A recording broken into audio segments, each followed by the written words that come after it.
Good morning, everyone. I am Shabonda Jacobs-Young, Undersecretary for Research, Education, and Economics, and USDA's Chief Scientist. I am pleased to welcome you to the USDA Day of Action, Preventing Cancer One Bite at a Time, in support of President Biden's Cancer Moonshot. Thank you all for participating in today's event. We have an exciting agenda planned with a lot to learn and implement. Today, we will hear how healthy food and nutrition can help reduce the risk of cancer and other chronic diseases. And since this is a day of action, we will also learn how we can help ourselves and others understand and act on the clear link between food choices and health, including susceptibility to cancer. The call to action is threefold. First, scientists will provide the latest research on food, nutrition, and diet. They will inform us about how this information can help you live your healthiest life. Equip yourself with this information and use it to your advantage. Second, as employees, customers, and supporters of USDA, use this information to educate your family and friends and help them prevent cancer, one bite at a time. We encourage you to share your stories with friends, family, and colleagues. Third, each of us has a responsibility to help our communities as well as our families and friends. I urge you to spread the important news that healthy food choices can help reduce cancer risk and other chronic diseases. USDA science and programs facilitate many ways to help individuals and communities make healthy food choices and have access to a safe and healthy food supply. You'll be hearing about these throughout the day. Research tells us that as many as 1/3 of cancer cases could be prevented by healthy diet, nutrition, and other lifestyle choices. This is a statistics that is so important that I'm going to say it a second time. 1/3 of all cancer cases could be prevented by healthy diet, nutrition, and lifestyle choices. That's potentially hundreds of thousands of lives saved every year. I wonder how many Americans know that. This just isn't just a number. It represents people living healthier lives. Our job is to share the knowledge we have to help you all live healthier lives. It's often said that knowledge is power, but that's not entirely true. Knowledge alone, if unacted on, merely allows powerlessness to perpetuate.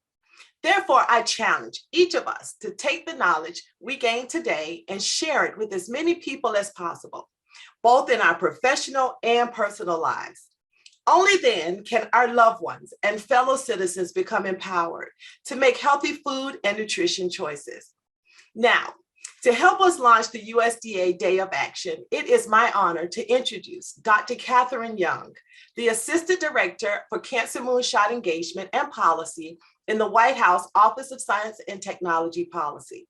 Her focus on cancer began with serving as the Senior Director of Science Policy at the Biden Cancer Initiative, leading efforts to bring together the biotech, technology, science, and academic fields to drive innovative solutions and breakthroughs against cancer. And then as the Executive Director of a rare cancer advocacy organization, where she advocated for policy reform and awareness for all rare cancers. Dr. Young, welcome and thank you for joining us today to launch USDA's Day of Action for Cancer Prevention. Thank you, Dr. Jacobs, and thanks to all of those of you who are tuning in today for this really important conversation. As Dr. Jacobs-Young mentioned, I have the honor and privilege of serving at the White House Office of Science and Technology Policy, or OSTP, where we work collectively to maximize the benefits of science and technology to advance health, prosperity, security, environmental quality, and justice for all Americans. In the Biden-Harris administration, our work promotes research that drives the prevention, detection, and treatment of diseases to ensure the best care reaches all Americans. In February of this year, President Biden reignited the cancer moonshot with a bold set of ambitious goals to reduce the cancer death rate by at least 50% over the next 25 years, to improve the experience of patients and families living with and surviving cancer, and to make progress towards ending cancer as we know it.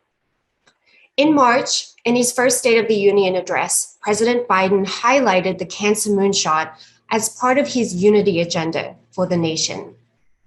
It's not only something that the entire country agrees on, it's also something that personally and deeply affects everyone.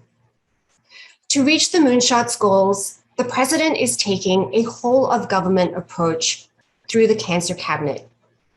One of the Cancer Cabinet's top priorities is decreasing the impact of preventable cancers, which the US Department of Agriculture is uniquely suited to address through precision nutrition research and nutrition security programs, particularly in underserved communities.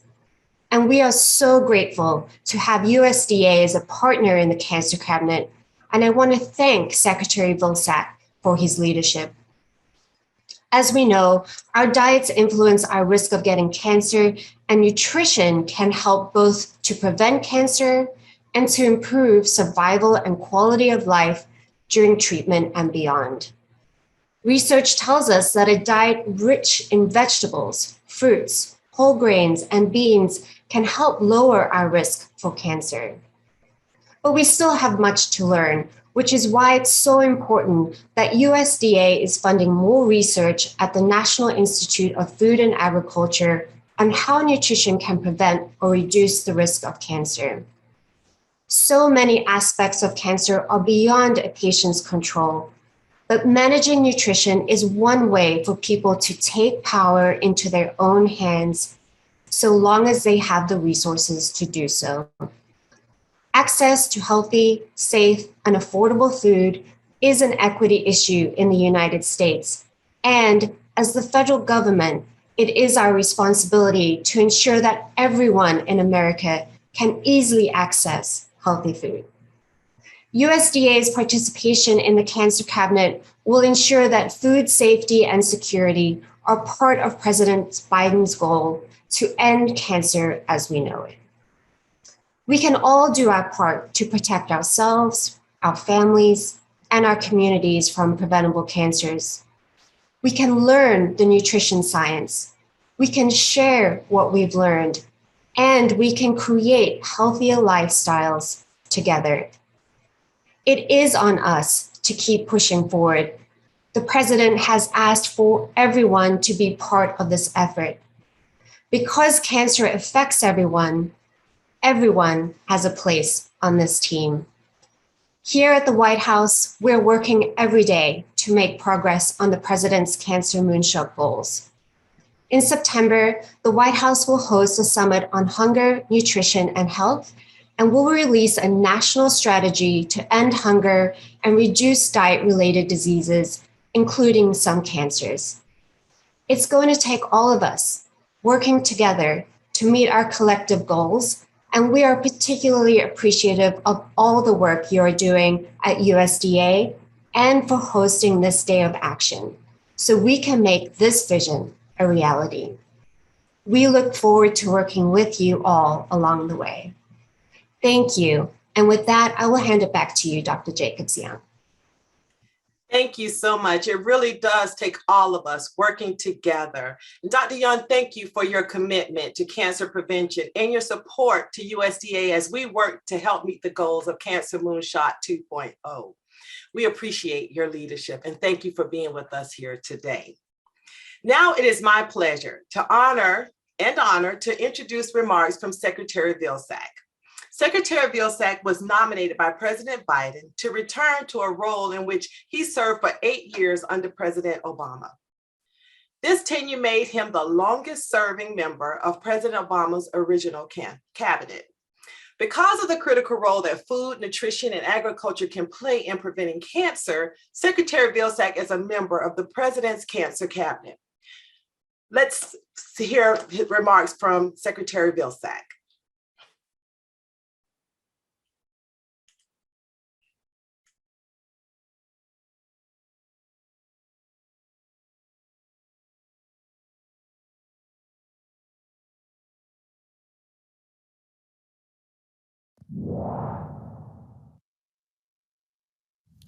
Welcome to USDA's Day of Action in support of President Biden's Cancer Moonshot. I'd like to thank Undersecretary Jacobs-Young and the Research, Education, and Economics Mission Area Team for leading our USDA effort. Ahead of this year's World Cancer Day, President and First Lady Biden announced the Cancer Moonshot's new goals to reduce the cancer death rate by at least 50% over the next 25 years. Equally critical to this mission is enhancing the quality of care experienced by the patients and families living with and surviving from cancer. Now, these are ambitious benchmarks, but when the subject devastates as many people as cancer does, big problems require bold solutions. Fortunately, these new goals are more achievable than they've ever been due to the vast improvements in therapeutics, diagnostics, and patient-driven care over the past few decades. And we know a reduced age-adjusted death rate is possible because since 2000, that number has fallen by about 25%. For this, we owe the scientific community a debt of gratitude for the many breakthroughs made possible by their steadfast work. Treatments can now target specific mutations and can use the patient's own immune system to detect and kill cancer cells. We have an HPV vaccine, which prevents up to 7 kinds of cancer, and new tools are detecting cancers or precancerous lesions very early, when there's still good option for treatment or prevention. 5 years ago, the 21st Century Cures Act invested $1.8 billion in research on cancer disparities, drug discovery and approvals, and innovation around childhood cancer. Coupled with the public health lessons of the COVID-19 pandemic, these advances have laid the groundwork for us to improve health outcomes for cancer patients in meaningful ways. But the Cancer Moonshot acknowledges that there is still work to be done. This landmark initiative also reaffirms the government's commitment to funding these outcomes. And I think USDA is uniquely positioned to help support this effort. From farm to fork, food is our business. And while the connection between food and cancer-related results may not be obvious to some, the work we do at USDA can make a powerful impact on this initiative's success. More than 1/3 of cancer cases can be prevented through nutrition and diet alone. Because our work at USDA promotes nutrition security, we are uniquely positioned to enrich equitable access to cancer-fighting foods. In fact, USDA invests over 70% of our budget into getting food to those who need it, while also providing funding for key development and implementation of these programs. USDA serves 1 in 4 Americans over the course of a year, and this means that USDA has the resources and scientific expertise to impact the way Americans engage with a food system that offers opportunities to reduce the risk of cancer and other illnesses. Today, at our Day of Action, you'll hear more about the cutting-edge science underway here at USDA. To build on this knowledge, and you'll learn about new tools and resources that individuals and communities can use to lead more healthy lives through balanced, wholesome diets. Now, you'll also learn more about our outreach efforts in underserved communities to ensure better access to the resources they need to make healthier food choices. And I urge you to remain engaged in these Cancer Moonshot community conversations. Because when you get involved and share your stories, your words can inspire change.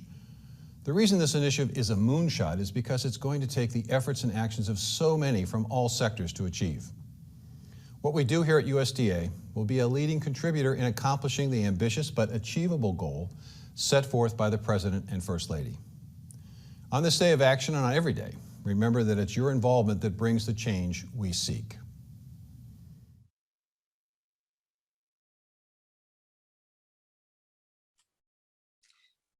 Secretary Vilsack has been a major proponent of today's event. We appreciate his thought-provoking and motivational words. Now, let's get down to business. It is my pleasure to formally open the day's proceedings. There will be 2 public sessions with leading scientists, program specialists, and community leaders who will share practical information and resources to help us all take steps toward healthy eating habits in our own lives and on behalf of our families, friends, and communities everywhere. Additionally, we will host a USDA-only, employee-only conversation at lunch to discuss personal health journeys and lifestyle changes with colleagues and family. Our first public session, a virtual roundtable on cutting-edge nutrition research and science, will continue until 11:30 a.m. Eastern Time. We will showcase the latest information on agriculture and nutrition science for reducing cancer risk and leading a healthier life. It is my pleasure to introduce Dr. Sarah Booth, who will moderate the first panel discussion. Dr. Booth will introduce each of our panelists at today's session. Dr. Booth is director of the Jean Meyer USDA Human Nutrition Research Center on Aging at Tufts University. The center is one of the largest research sites in the world studying nutrition and its relationship to healthy aging and physical activity. It is one of 6 such nutrition research centers supported by the United States Department of Agriculture. Dr. Booth, the floor is yours.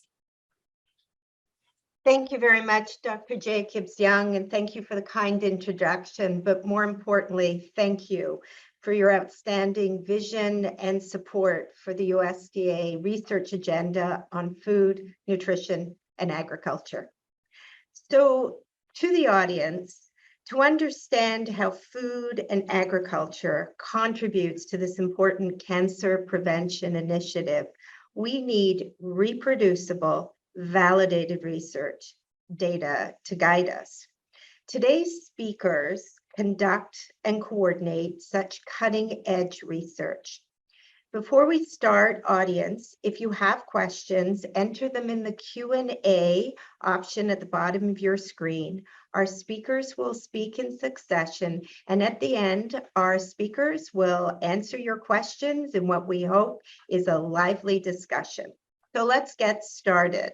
Our first speaker of the day is Dr. Pamela Stark-Reed, Deputy Administrator of Nutrition, Food Safety, and Quality at ARS. Take it away, Pam. Thanks. Yeah, thank you, Sarah. And I'm going to get started and give you an overview of the nutrition research that we conduct here at the Agricultural Research Service, which provides the basis for many, many actions and activities that, including involving agriculture and promoting health. And so let me get started here. Next slide. So our human nutrition research program is really focused on 5 different areas that we look at. And all of these areas, as you can see that are on this slide, have contributions to preventing chronic disease and improving health. And within that chronic disease, we also include focusing on cancer. But I'm going to cover more than just the cancer, so you have a sense of all the things that we do here at the Nutrition at Agriculture Services. Next slide, please, Mari. Here we have 6 nutrition centers. They're represented by the red stars. They conduct the majority of our research. All of these centers have feeding facilities, state-of-the-art research facilities. The Jean Meyer Human Nutrition Research Center of Aging up at Tufts focuses on the aging population. We have the Beltsville Human Nutrition Center here in Maryland that focuses on health promotion and looking at specific diseases and the role of nutrition and food in the disease process. The Grand Forks Human Nutrition Center is focusing on obesity, but expanding to other chronic diseases, as well as looking at indigenous foods and the role of those in helping to promote health. The Western Human Nutrition Center focuses on looking at a lot of the interaction of very specific California foods and agriculture and promoting health. Our Children's Human Nutrition Center at Baylor and our Arkansas Human Nutrition Children's Center in Little Rock both focus on pregnancy through adolescence. We also have recently added 2 new centers that are food system centers. There's one in Burlington, Vermont, and there's also one in College Station that you'll be hearing from about a little bit later. And so this is where we conduct all of our research for the Agricultural Research Service. Very broad, but as you can see, it covers the entire lifespan. It covers many, many areas of food and nutrition. Next slide. We can sort of pocket our research emphasis into several different areas. The first one is the food composition. You need to know what's in your food to be able to make good choices about how to improve your health and how to prevent the chronic diseases. Then we do research that looks at the dietary patterns, because we don't just eat one food or one nutrient. We have to look at how we're taking the food in and how that's affecting our health and our promotion or prevention of disease. Then we take that information, we also look at the physiology, the metabolism, and the genetics. And then we go to the food-based nutrition, the impact on human health.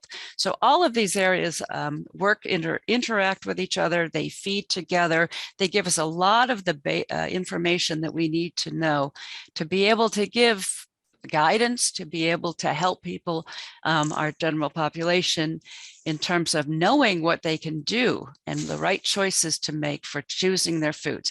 They also help, there's other activities they help. They help scientists understand the role of food and nutrition in diet and disease processes. They help policymakers, they help regulators, they help many, many folks. So next slide, please, Mary. As I mentioned, where we're moving to with our nutrition programs is to not just focus on one area, but actually to build new food systems. And these will be linking the food to the health. And this is an area that really needs a tremendous amount of focus.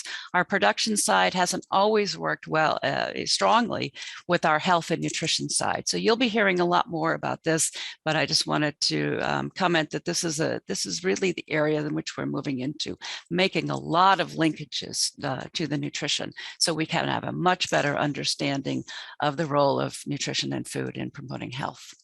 Next slide. One thing, as I mentioned, there's food composition. We have a terrific Food Data Central. You'll be hearing about that later from one of the speakers, so I'm not going to go through this. But again, as I mentioned, you really need to know what's in your food to be able to make the right choices. Next slide, please, Mari. So then looking at the dietary patterns. So we need to be able to understand the patterns of the way people are taking in their food, how they want to eat, and how the interaction of all the food that's taken in has an effect on health and the delay or prevention of chronic diseases, including cancer. And this is really important because, as I said, people don't eat just one item. They eat multiple things, and we have to have an understanding of how they all work together to provide us nourishment and promote our health. Next slide, Mari. As I mentioned, we have a lot of research that goes into nutrition surveillance, understanding what people eat, how they eat, and all of the data that we use goes into all of these different programs that you see on this slide here. So the science that we do provides a lot of information for many, many aspects across the federal government. Next slide, please. One of the big questions we have is, we frequently know what we're supposed to eat. We have information on what's best, but how do we make those choices of whether do we take the salad or do we eat the chocolate cake? And so we have a lot of research going on in these areas. Many of my slides from now on are going to talk about specific areas, but they're going to give the science, the most recent papers, the most highly cited papers that are being used that have been produced by folks in the nutrition program. I'm not going to go through all the papers, but they're just there for people to observe and to have as reference points.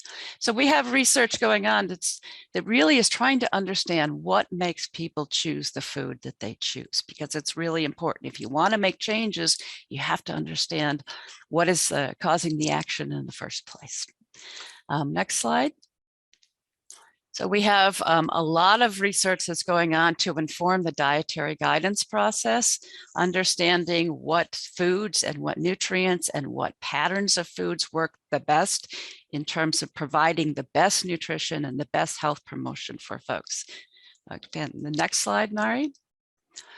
The other things we do is a lot of work in the metabolism, the physiology, genetics, and we have looked at food and we've looked at individuals. And the one thing that I really want to stress here is that there's a whole nother area, and that's the microbiome. So we have to be very aware of how food interacts with that gut microbiome in terms of the digestion and the promotion of how it's going to affect the nutrient intake and the uptake by the human system. So it's very complex, and you need to have a broad understanding of the whole process, of the whole eating process.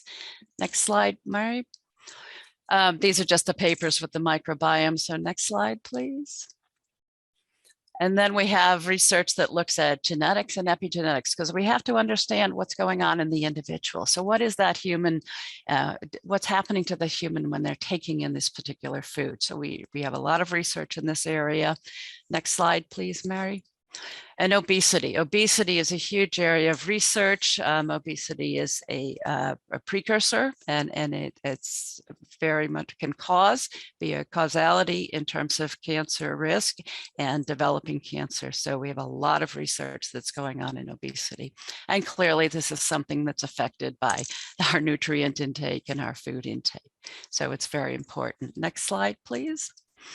An area of strong increased research is that we're looking at immunity and inflammation. Inflammation not only has an effect in, we see an increase with obesity, but it will have a significant effect on potential promotion to cancer states. So we're looking at that. Next slide, please, Murray. Again, aging is not a disease, but it is a process that brings along with it some chronic changes and chronic diseases. So we want to make sure that we're looking at the best way to keep our aging population healthy and secure in nutrition. And next slide, please, Murray. Diabetes is another chronic disease we focus on, significant, in fact, very obviously closely related to nutrition and our nutrition intake. So we're evaluating how food and nutrition plays a role in diabetes. Next slide. Again, in our the final disease phase that we're looking at here is a cardiovascular disease, and there's clear connections between nutrition and dietary intake with our cardiovascular disease. So we have a lot of ability to have a positive effect on that. And then for my last slide, one thing that I really want to focus on here is the Food and Nutrition Research Program that we have at ARS can't do everything on its own. I mean, we're never going to be able to cover everything and find the answer. So we really have to do partnering. So we partner with other parts of ARS. We work with understanding the food side and the food production. And when we have information on what types of food would be best, how we can deliver this to the to folks, we can work with the production side and get those foods to be more increased in the quality and nutrients that we want to see in there. We also work with food safety. For example, we know that things like contaminants, some of the heavy metals can lead to cancer. So we want to make sure that we're working with safety to eliminate those items that are not in there. We also work with our other federal agencies, NEFA, the Economics Research Service, the Food and Nutrition Service, because what they do, NEFA is our extramural research program and ERS is our economics one, and the Food Service needs to use the data that we can provide for them so that they can put it into their programs. We work through with the other departments across the federal government. We have a very strong interagency committee on human nutrition research where we all gather to talk about what we're doing, what we're planning, and how we can interact to make nutrition a much stronger research area. We work with many of our academic institutions, so we partner with them, and we also have some public-private partnerships because, as I said in the beginning of the slide, there's no way that one entity is going to be able to provide all of the answers, but if we work together through all of these connections, we will be able to provide a lot of basic science, a lot of clinical and translational science to be put out there to help with the cancer moonshot. That's it. Thank you, Dr. Stark-Reed, for a wonderful overview. You make me proud to be part of this consortium. Thank you.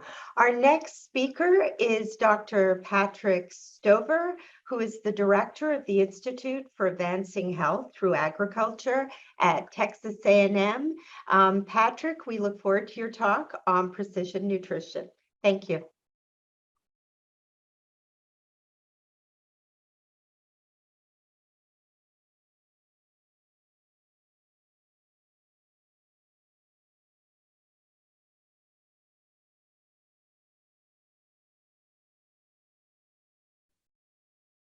So while we're waiting for Patrick, Dr. Stark-Reed, would you mind just coming back while I ask a question while we locate Dr. Stover? Great. So I have a question for you. You mentioned about the centers, these wonderful research centers across the country, including 2 new ones on food systems. And you really emphasize life cycle. So I wondered, are there critical points? Is there research on the critical points across the life cycle that could contribute to increased cancer risk? Thank you. Sure, thanks, Sarah. Absolutely, we do look at the nutritional needs and the optimizing nutrition across the various different life stages. Cancer is a very a long progressing disease. We don't know, we don't have a great understanding of exactly how it starts in some of the cancers, but we know it's going to be critically important that if we want to get folks started off right, we do have to have a really strong understanding of what happens in children. We want to get them off on the right foot, to have the right nutrition, to be optimized so that we can have prevention of these chronic diseases, which unfortunately we're starting to see some chronic diseases in children that we've never seen before.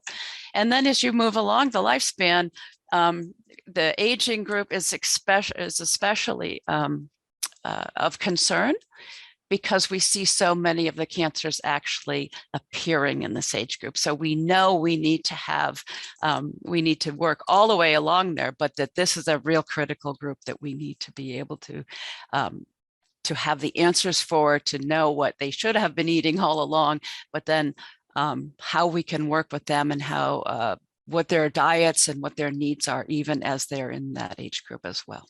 So I think it's important to be able to look in the entire lifespan of this and have the right nutrition and the right delivery and the patterns that we need to prevent.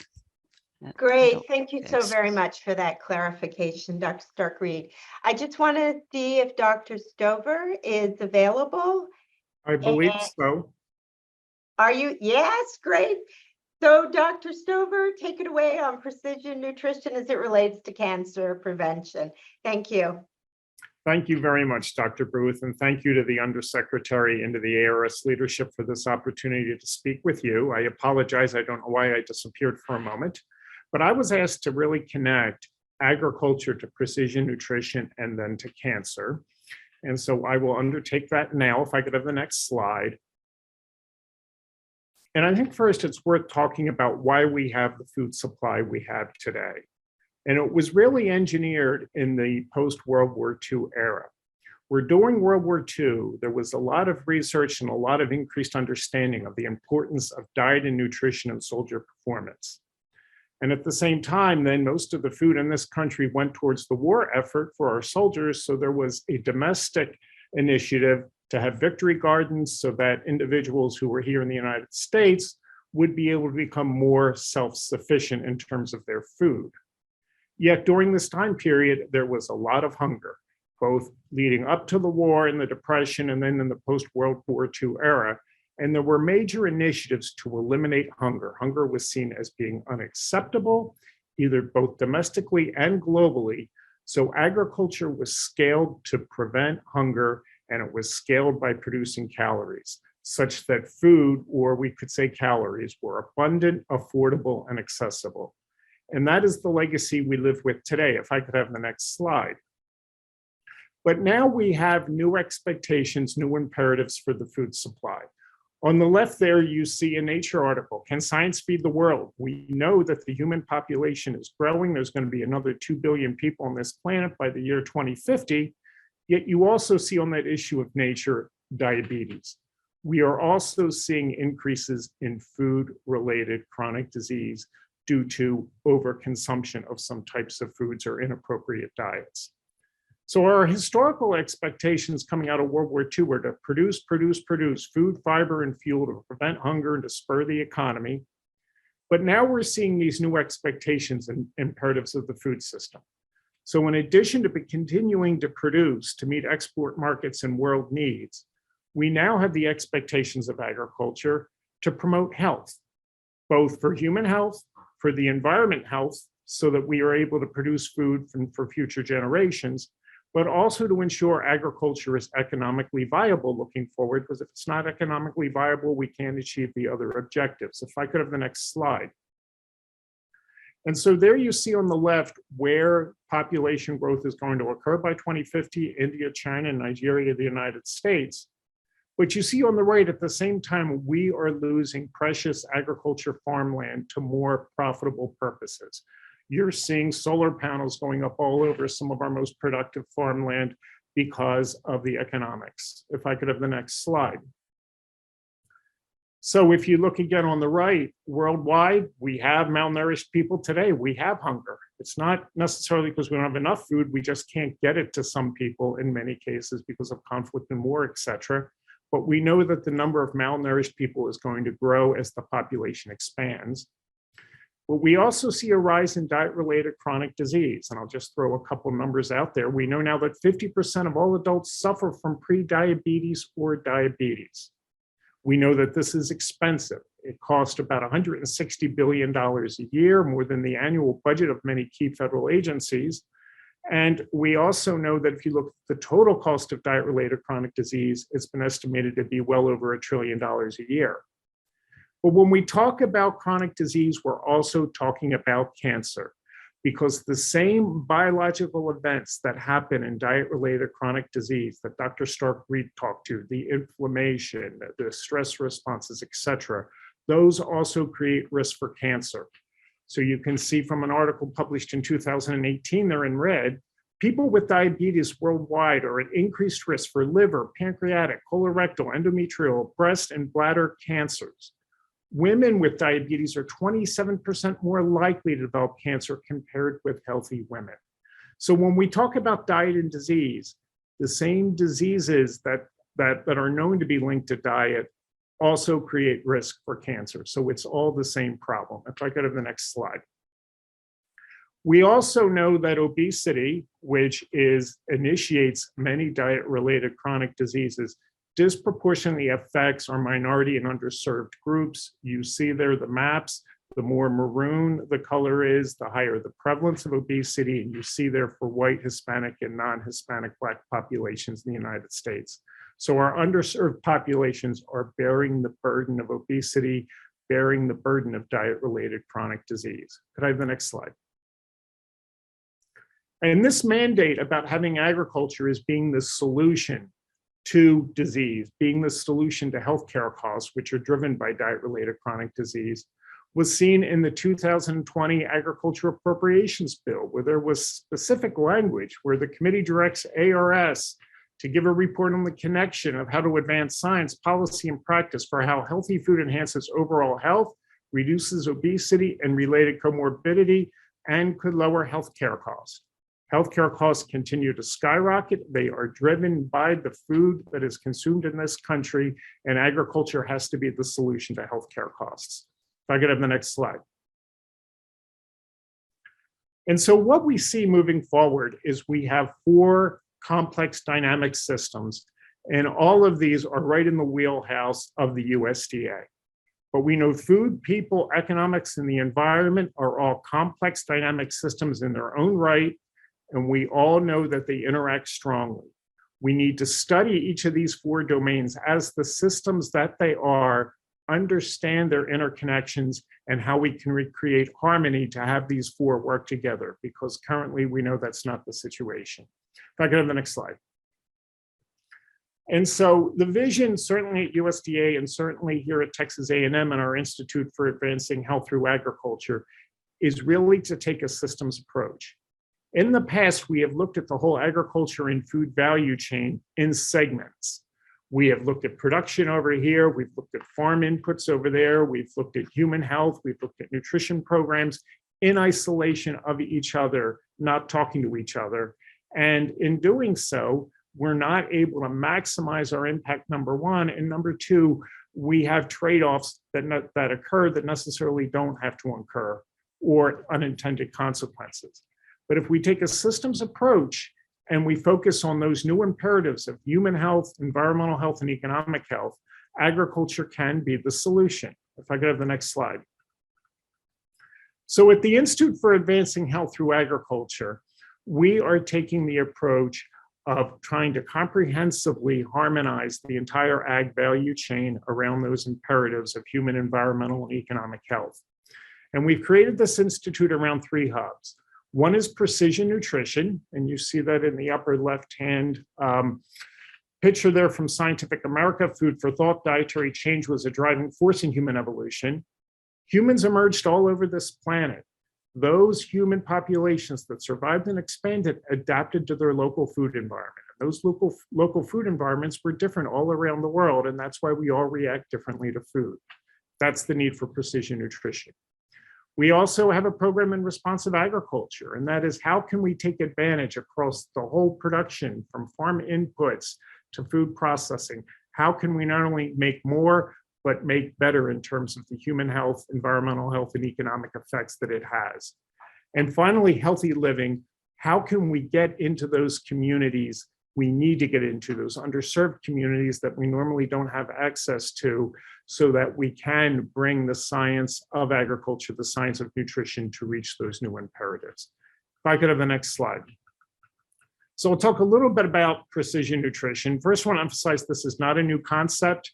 Jerry Finkler, who was director of the MIT Whitehead Institute in 1998, predicted that in the year 2005, nutrition would be a completely different field, the most revolutionized field.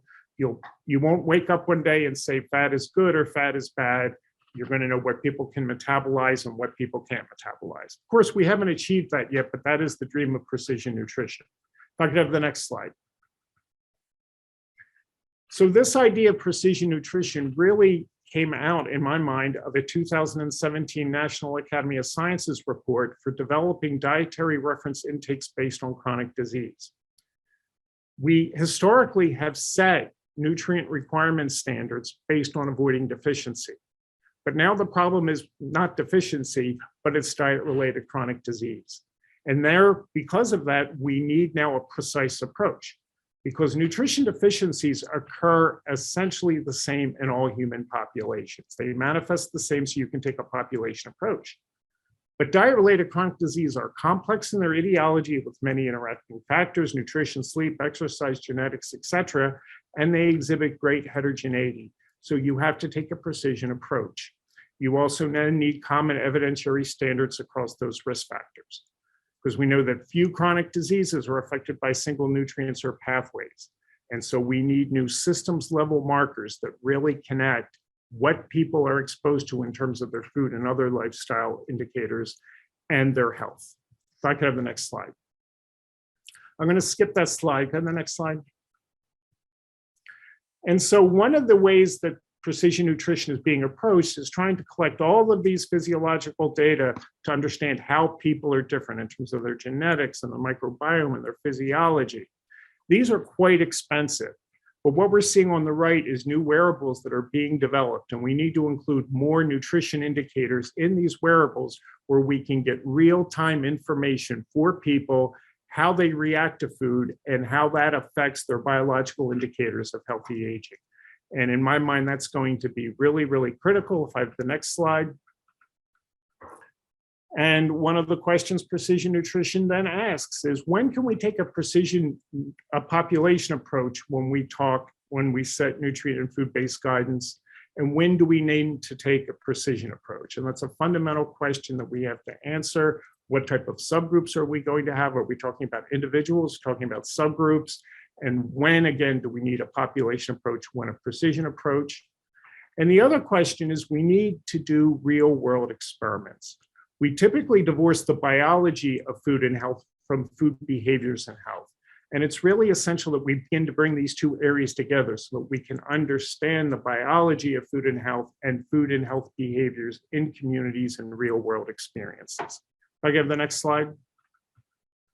So the key questions in my mind that we have to ask is, number one, we obviously have an imperative to connect agriculture and health. That's clear. But how do we connect precision nutrition, which we need if we're going to achieve food as the solution to human health and agriculture? And I think the key questions we have to ask are, what are the highest priorities to improve the food system and lower healthcare costs? What does precision nutrition and nutrition security mean for our food production systems? That's critical. Food and health equity is needed in underserved communities. That's where the major problem is. How do we address that within cultural context that will be effective? And how can we ensure greater public trust in science as we begin to use agriculture as the solution to human health? Thank you very much. Thank you so much, Dr. Stover, for a tremendous talk. And we'll be hearing from you later when we join the panel. We're going to switch gears now to some, this is unfortunately not the right. So we're just going to go to Dr. Novotny, who is going to talk about diet cancer research and the role of food composition data. Great. Thank you very much, Dr. Novotny. Oh, sorry, Dr. Novotny is a research physiologist at the USDA ARS. Thank you very much. Take it away.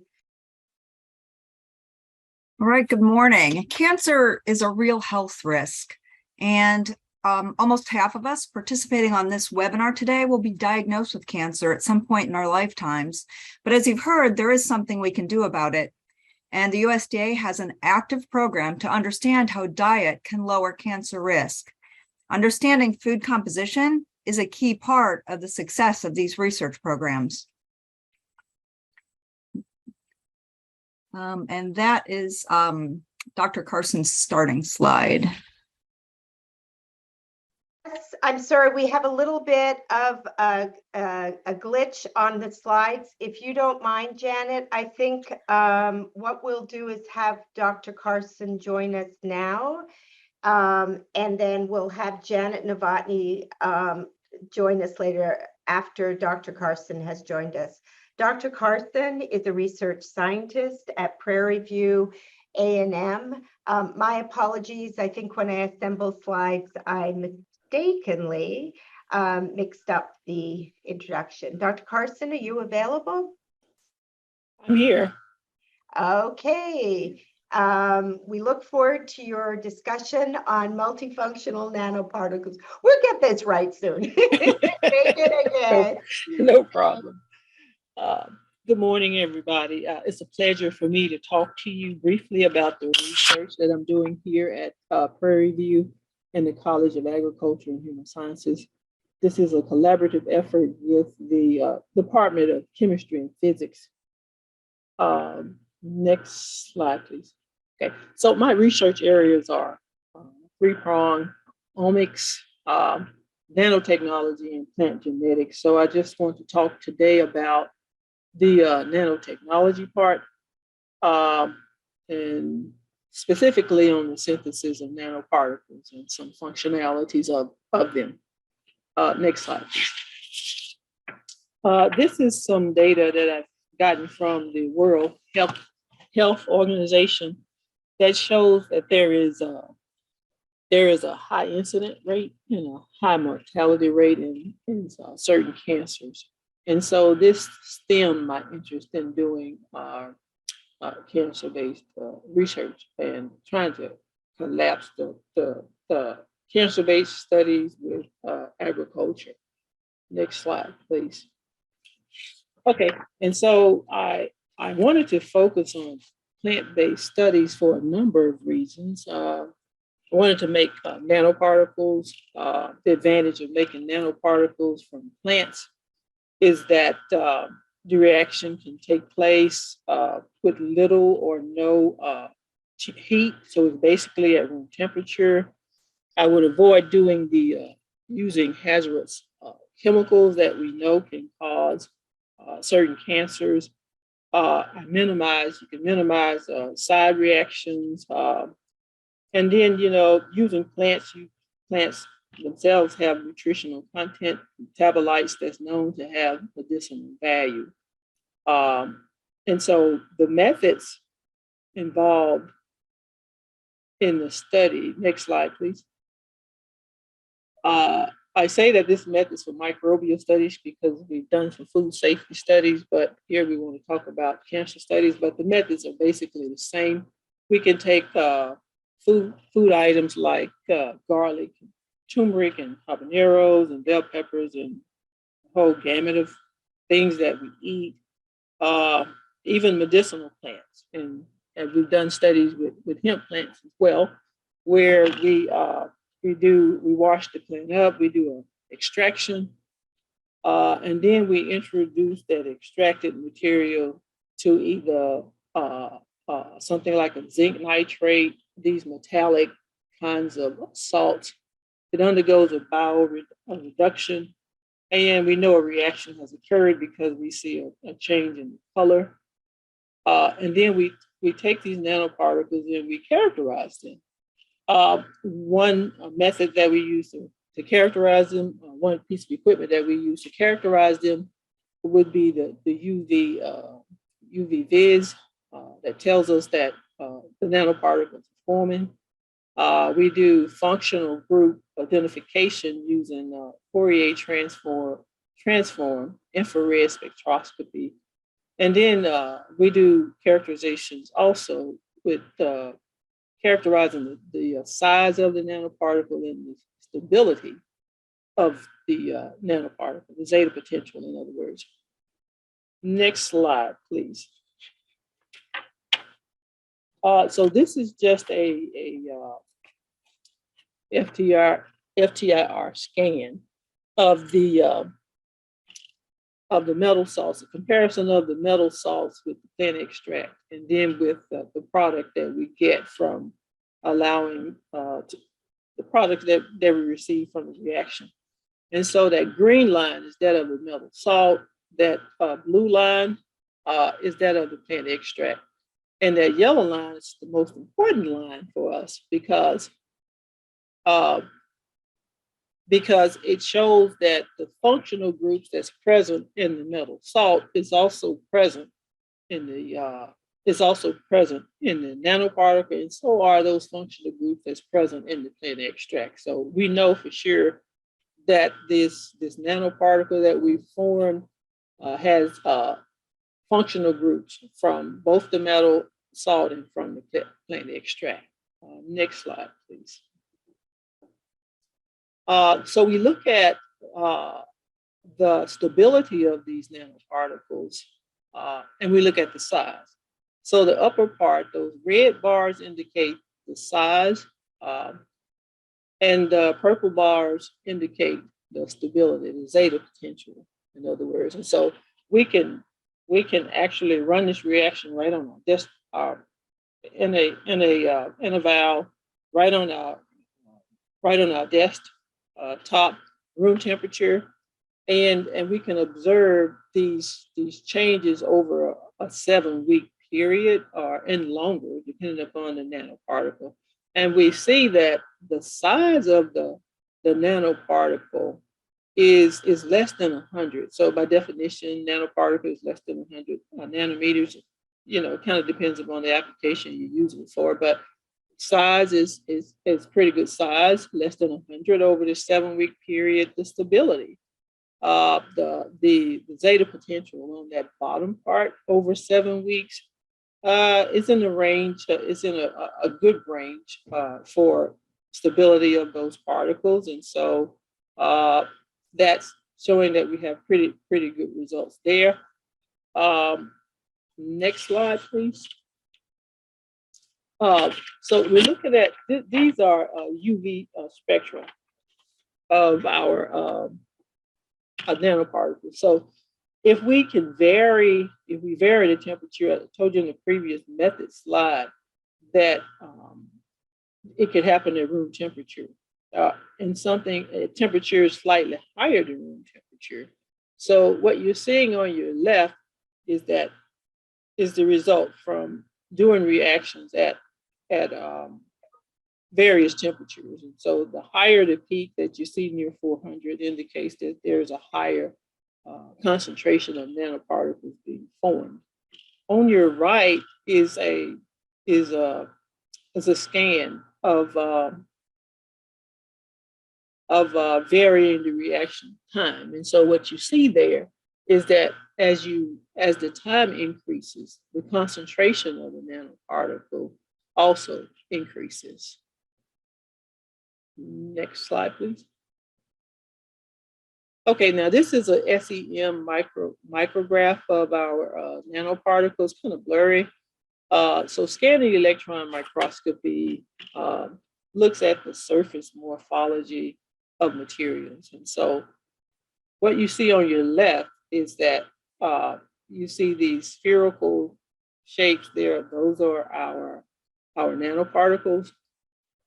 They seem to be collapsed on each other because typically they will collapse. They form a cluster, but within that cluster are nanoparticles, right? So on the right side is the element analysis of the nanoparticle. And so in the upper right, in the right picture there, it's just saying, and this is an example of what we see for silver, a nanoparticle. There's a high concentration of silver. You also see aluminum and magnesium. You know, that's probably the grid that the sample is run on.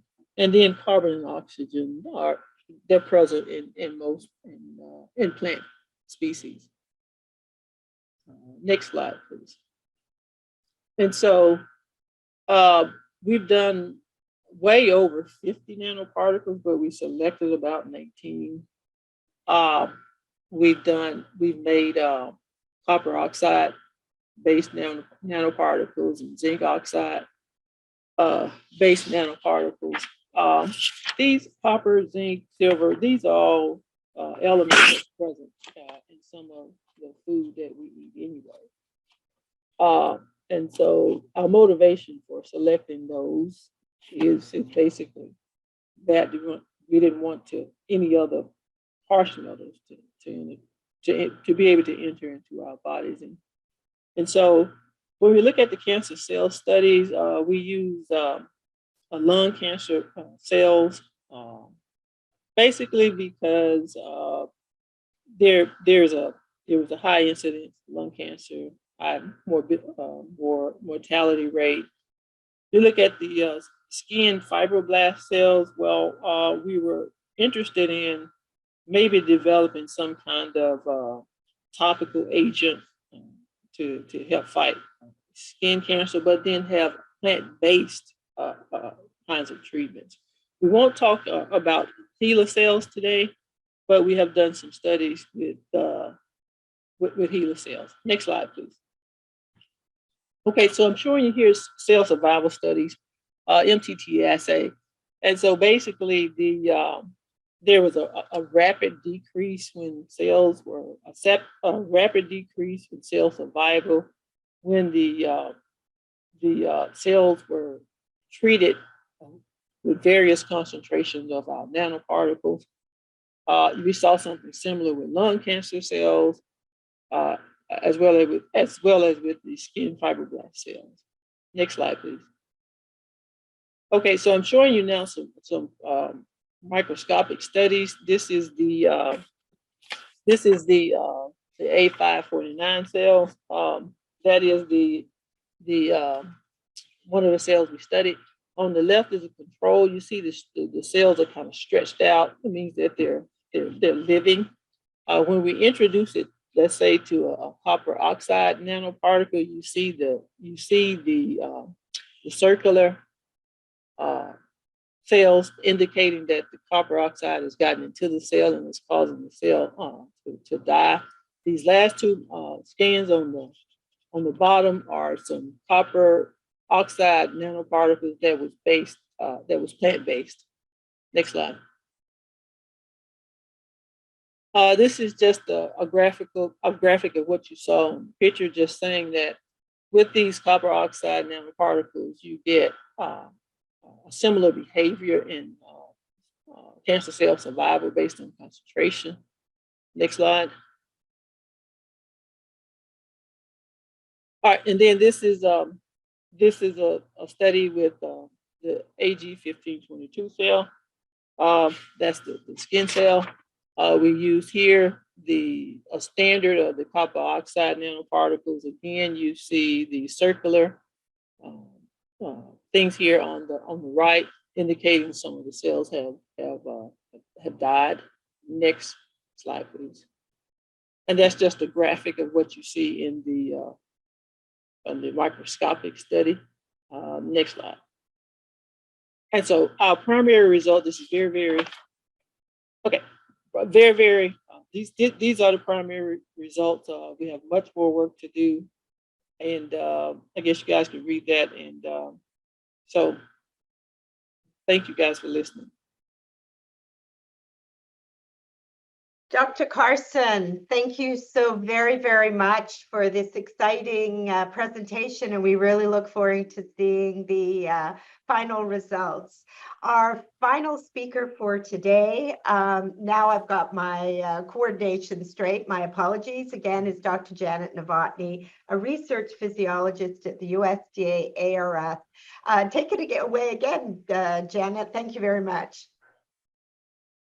All righty, thank you. As I was saying, the USDA, that food composition is a very, very important part of nutrition research, including research on diet and cancer. The USDA has been monitoring the composition of the US food supply for 130 years. The earliest food composition data were distributed in a book with data tables of common foods. We've updated our approach and format many times over the decades to keep up with public health needs and also cutting-edge technologies. Next slide, please. Today, our food composition data system is a series of interactive databases forming an international web called Food Data Central.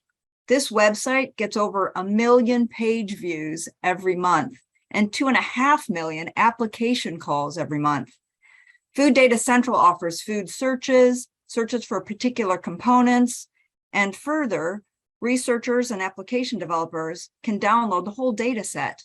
And there's documentation about data types and application usage. The USDA's food composition system is the backbone of all other food composition databases in our entire country. Next slide, please. Food Data Central is a system comprised of multiple databases. I've listed here the primary data types, but there are also smaller special interest databases as well. Foundation Foods is our most modern database component.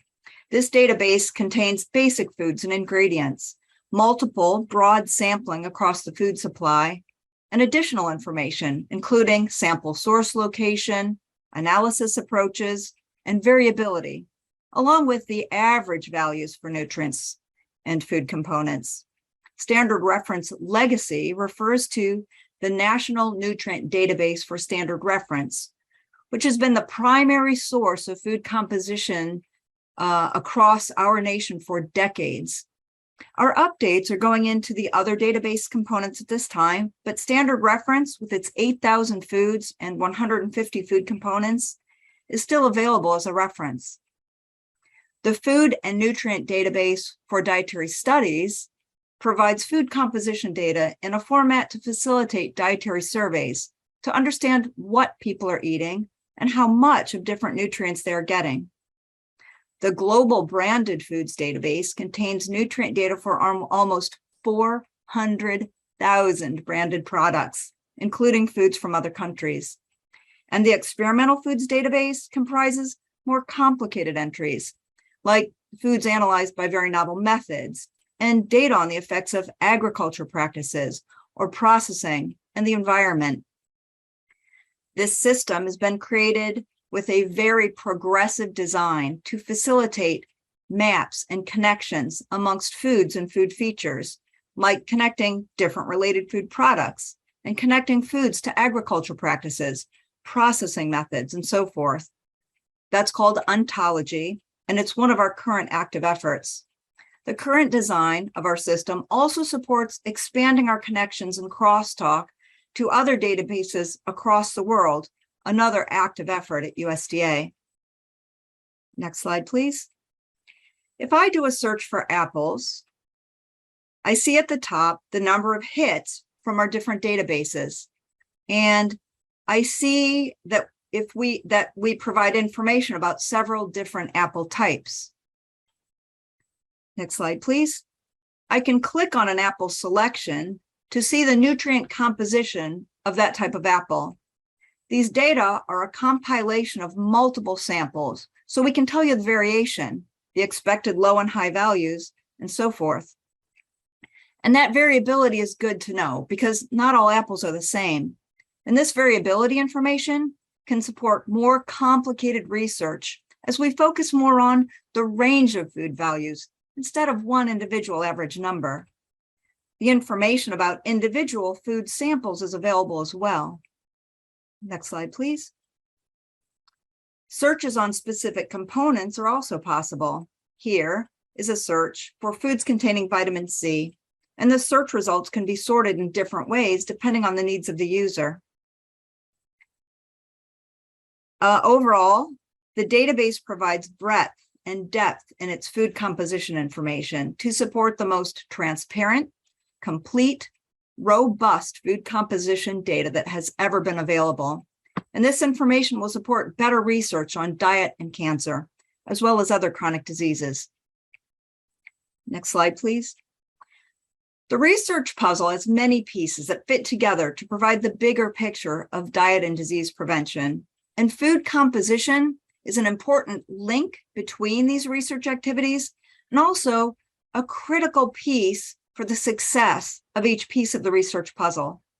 On the early end of the research pipeline, scientists look for associations between food intake or intake of specific dietary components and health. Once those associations are observed, we often follow with studies in animal models, and we often feed some of the most promising food components to demonstrate feasibility. We couldn't conduct those studies without good food composition data. Once feasibility is established, we design highly controlled feeding trials to investigate the effects of food and its components on biomarkers of health in humans. And we need to know what's in the food to design those research diets. To do this, we use the data in the USDA's food composition databases. We also conduct mechanistic studies, usually with isolated food components, to strengthen the evidence. We need to understand the components in the foods at every step to find the associations between diet and health, to conduct the animal research, to design our highly controlled diets, and to follow with mechanistic studies of individual food components. Next slide, please. I'm now going to share some examples of USDA research focusing on the Brassica or Cruciferous family of vegetables. These include broccoli, cauliflower, Brussels sprouts, cabbage, collard greens, and kale, to name a few. Association studies have demonstrated that people who ate these vegetables regularly had lower risk of several cancers, including breast cancer, prostate cancer, bladder cancer, and others. And the composition of these vegetables, meaning the nutrients and other healthful components that we know are in these vegetables, also suggests that they could have anti-cancer properties. At USDA, we've studied how well the components are absorbed, what anti-cancer activities they may have in humans, and how different people might react differently to their intake. We've worked closely with the National Cancer Institute's Division of Cancer Prevention for many of these studies. Next slide, please. Here we see the appearance of healthful broccoli-derived compounds called isothiocyanates into the bloodstream after volunteers ate a serving of broccoli. And we showed that these compounds had a nice rise and fall in the bloodstream over 24 hours after the meal. But we found that lean and obese individuals absorb and metabolize the healthful broccoli components differently. Again, though, we needed to understand the food composition to know what metabolites to look for in blood and urine, and to design the diets to isolate the effects. Next slide, please. And adding to the complexity, our genes can affect our metabolism of these compounds. In this study, half of our volunteers had a genetic change for a specific detoxification enzyme, and those volunteers had lower blood appearance of the healthful compounds. Understanding how different people respond will help inform precision nutrition initiatives. Next slide, please. At USDA, we also look at how these foods and food components are working in the human body. This slide shows activity of a detoxification enzyme called CYP1A2. Our volunteers who ate kale every day for 1 week or 2 weeks had increased activity of this detoxification enzyme, which is an important way that food helps prevent cancer.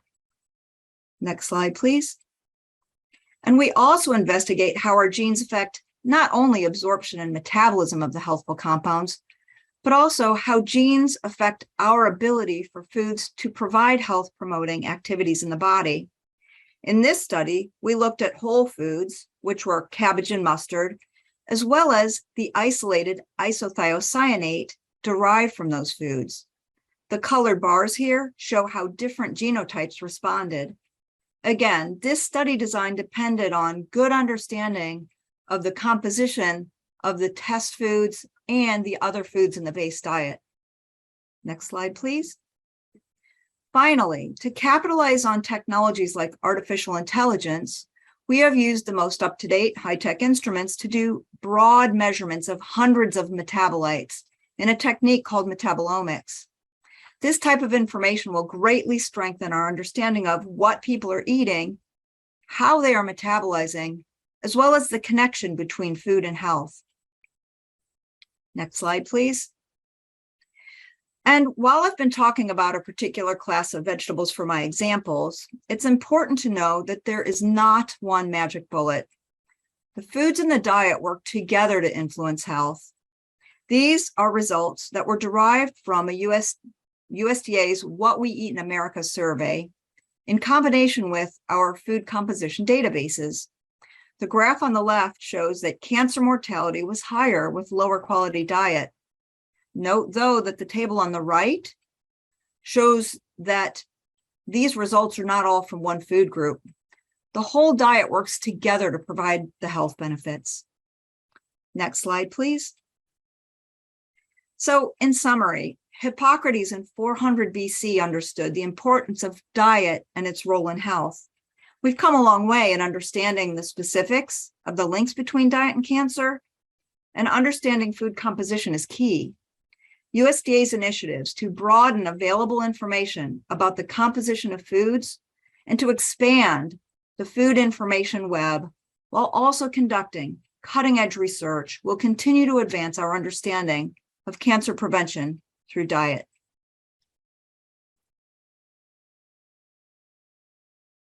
Thank you so much, Dr. Novotny, for a great presentation. And now I'm going to ask the speakers to turn their cameras on because we have some questions coming in. So people know, just to remind you, at the bottom of your screen is a Q&A option. So we would love you to use that to ask your questions. Dr. Stover and Novotny have answered some so that everybody has their questions addressed during this period.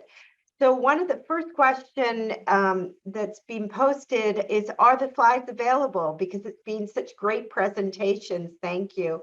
First of all, speakers, I agree with this comment. They were outstanding talks. To the person who asked the question, the session has been recorded, and we have been told that the slides will be made available at a later date. So thank you for the question, and stay tuned as to how those will be made available. Our next question is, isn't most food healthy, whether vegetarian or animal? Janet, do you want to take that, given that you answered the original question on animal protein? The question was the difference between animal and plant protein? No, the question is, isn't most food healthy, whether vegetarian or animal? Yes, yes. The foods contain, we need the whole array of the food supply. Animal products provide things that plants don't. Plant products provide some things that animals don't. So we need the breadth of the food supply. Animal proteins are very high quality, very available. Animal products also provide some other things like B12 and iron, but the plants provide some other compounds that we sometimes call phytonutrients or bioactives or so forth, secondary metabolites. And these are also very important for promoting our detoxification enzymes and other important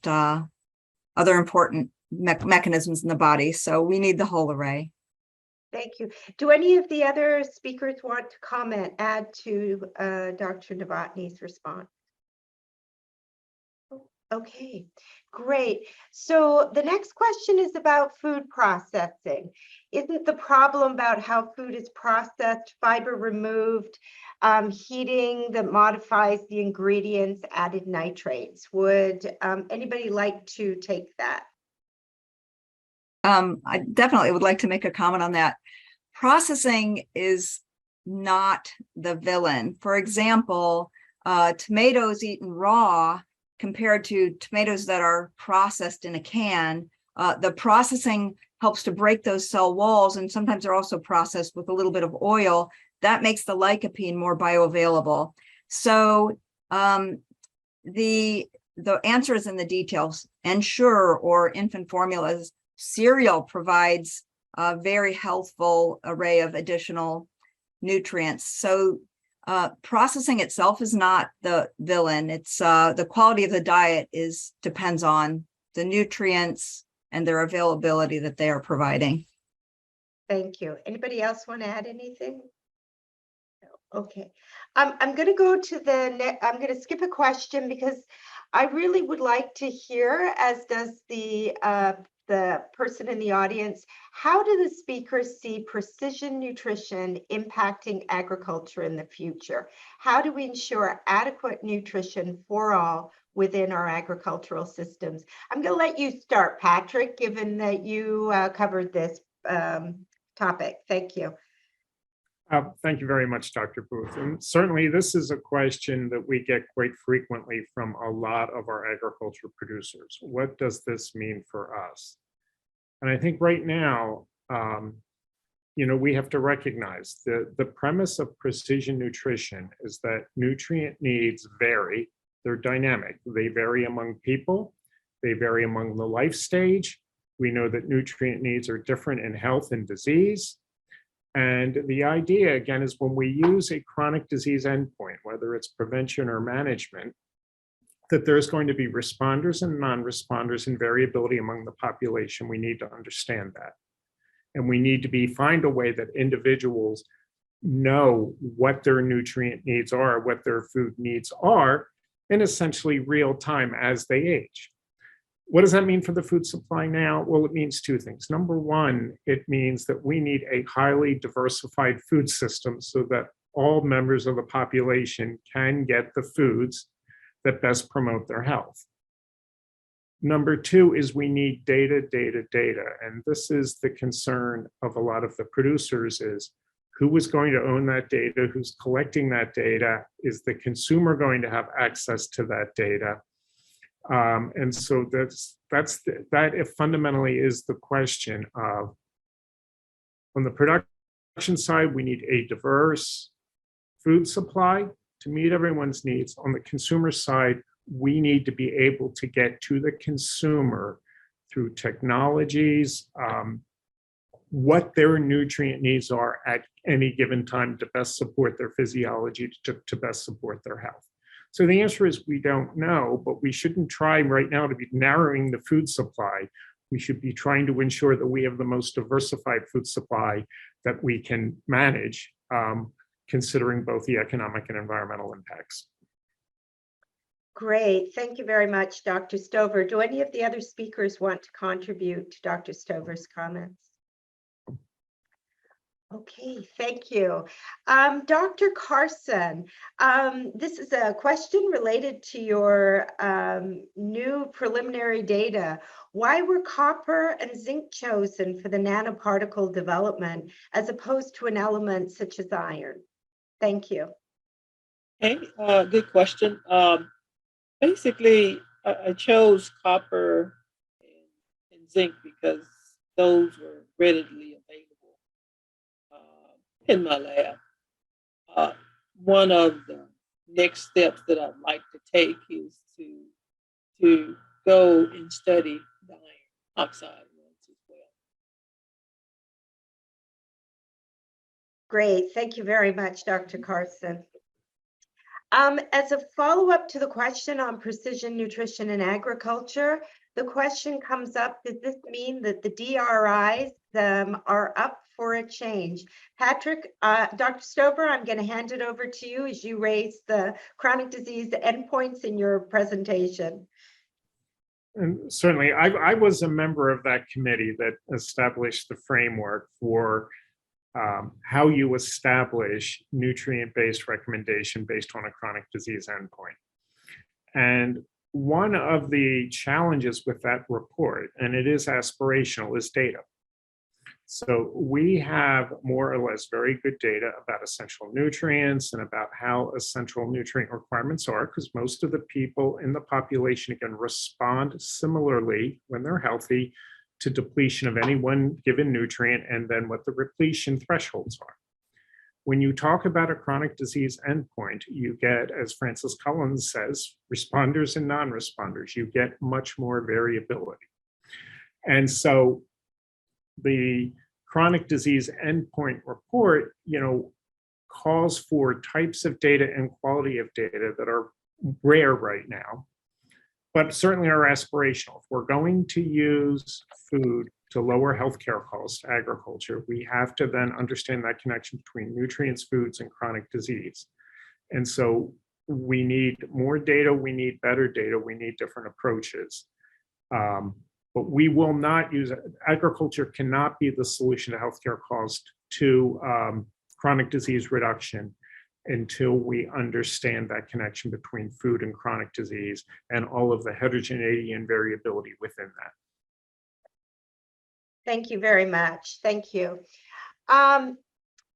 There is a question about organic versus non-organic foods. I think I'm going to just tweak the question from the audience a little bit. And I'd like to ask the panel, are there data on cancer risks that relate to organic versus non-organic foods? Are the data there? What are the conclusions? Who would like to take that question? Dr. Stark-Reed, would you like to take that one on? So in response to your question about are the data there is organic versus non-organic better at decreasing the risk of cancer, there's no data there that says that organic food actually decreases the risk for cancer association. So we don't have data on that. So great, thank you very much. So all the questions have been answered and we're wrapping up. It's coming to the end of the session. I would personally like to thank the speakers for great presentations. You prompted many questions, but now I'd like to hand it over to our host, Dr. Shavonda Jacobs-Young, to wrap the session up. Thank you very much. Fantastic, fantastic. Thank you, Dr. Booth, and to each of our panelists, thank you. We really appreciate your ability to take complex scientific research and translate it into information that can inform each of us as we take actions to lead healthier lives. And I also want to thank our audience for asking such great questions. We recognize that today there are many, many channels of information, and we know that sometimes it's difficult to be able to discern science-based, data-driven advice. And so I'm so happy to have our experts here to take on some of those questions today to really be able to answer what the data says about some of the topics that were raised and where we are with the science. So next we will move to our second session, which is exclusively for USDA employees. So I invite the members of the public who are with us to rejoin us at 2 p.m. Eastern Time, when we will discuss adoption and program delivery of all of this great science in our communities. USDA employees, I will see you in half an hour for lunch. And for our audience, thank you so much for joining us this morning. And we hope to see you at 2 p.m. to realize, how do we implement and integrate all of this information into our lives? How do we meet people where they are? So thank you all for joining us, and see you at 2 p.m. And for USDA employees, see you in about a half an hour.